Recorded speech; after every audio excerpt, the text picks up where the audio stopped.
आहे. माझा देश हा विविधतेने नटलेला आहे. अनेक जाती धर्माचे लोक इथं गुण्या गोविंदात राहतात व सर्वांच्या हृदयात भारताविषयी अभिमान आहे. भारत देशाचे नाव आज जगात मोठ्या गर्वाने घेतले जात आहे. भारत आज सर्व क्षेत्रात आघाडीवर आहे. खेळ, विज्ञान, आर्थिक, राजकीय या सर्व क्षेत्रात आताच भारताने चंद्रयान मोहीम दक्षिण ध्रुवावर चंद्रयान मोहीम फत्ते केली व असे करणारे भारत हा एकमेव देश आहे. भारताचे सर्व देशांनी सेनाचे व सर्व देशात आपली आधारयुक्त भीती आहे. सध्या जगात खूप भयानक परिस्थिती चालू आहे. युक्रेनचे युद्ध, हमास, इस्रायल, लेबनान येथे युद्धामुळे लोक तरसत आहेत. त्यांचे जगणे खूप भयानक झाले आहे. लोक अन्नासाठी तरसत आहेत. त्यांचे हाल बघून आपण खूप समाधानी आहोत असे मला वाटते. भारत हा महासत्तेकडे वाटचाल करतो आहे. यात महाराष्ट्राचा सिंहाचा वाटा आहे. Cricket, kho kho, kabaddi, hockey, boxing, tennis या सर्व क्षेत्रात देश नंबर 1 वर आहे. आपल्या देशाची मिलिटरी ही जगातील सर्वात खतरनाक व शूर तसेच सगळ्यात मोठी सेना आपल्याकडे आहे. आपल्याकडे 15 लाख जवान, 18,000 तोफ टँक, 8,000 लढाकू वाहने, 2,379 एअरक्राफ्ट, 414 युद्धपोत, 16 पनडुडी आहेत. हे आकडे पाहून भारतीय सेना किती बलवान आहे हे आपल्याला लक्षात येते.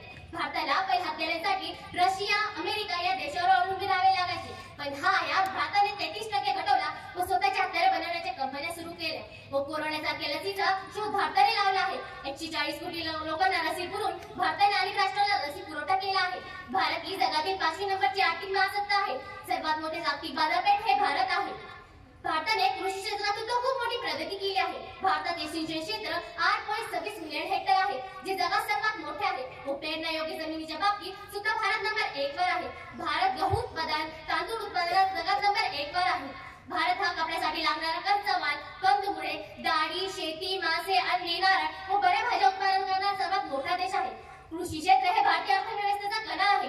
नजीकच्या काळात भारताने मेड इन इंडियाचे हवाई जहाज तयार केले व ते भारतीय सेना दलात सामील केले. म्हणून मला असे वाटते खरंच भारत हा महासत्तेकडे वाटचाल करतो आहे.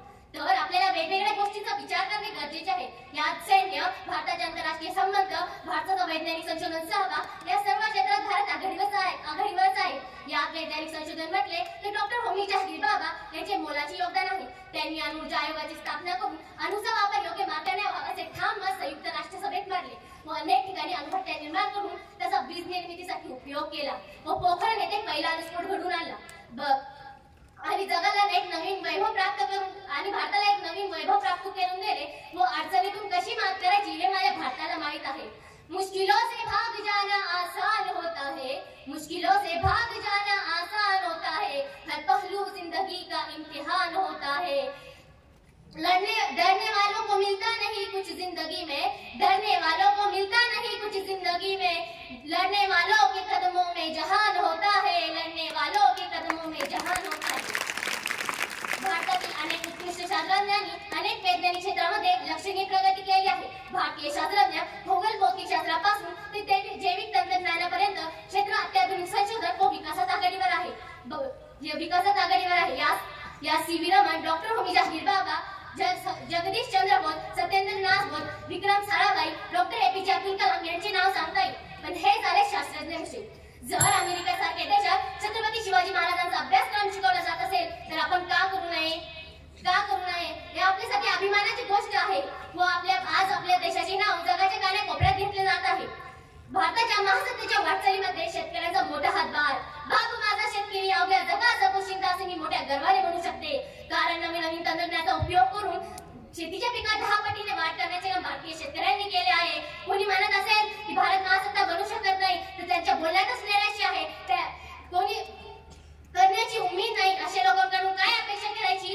त्यांनी जर मनाशी पण केला तर सर्वच काही शक्य. ग्लास आधी मित्रांनो, ग्लास आधी भरलेला आहे असे म्हणण्यापेक्षा ग्लास आधी रिकामा आहे असे म्हणण्यापेक्षा ग्लास आधी भरलेला आहे असे म्हणणं जास्त योग्य. भारत हा महासत्तेकडे वाटचाल करतो आहे. यात आम्हा महिलांचे सुद्धा मोठे योगदान आहे. पूर्वीसारखे चूल आणि मुले न करता महिला सुद्धा पुरुषांच्या खांद्याला खांद्या लावून सर्व क्षेत्रात आघाडीवर आहे व संसदेत सुद्धा महिलांना 50% आरक्षण मिळाले. महिला वंदन कायदा मंजूर झालेला आहे. IIT क्षेत्र असो की मिलिटरी या सर्व क्षेत्रात मुलींचे प्रमाण वाढलेले आहे. आपल्या भारत देशाची राष्ट्रपती सुद्धा एक महिलाच आहे. म्हणून सर्व क्षेत्राकडे पाहता म्हणून मला असे वाटते खरंच भारत महासत्तेकडे वाटचाल करतो आहे. यात काही शंका नाही. जाता काही सांगायचे वाटते. जीतेंगे हम ये वादा करो, जीतेंगे हम ये वादा करो, कोशिश हमेशा ज्यादा करो, किस्मत भी रूठे पर हिम्मत न हारना, किस्मत भी रूठे पर हिम्मत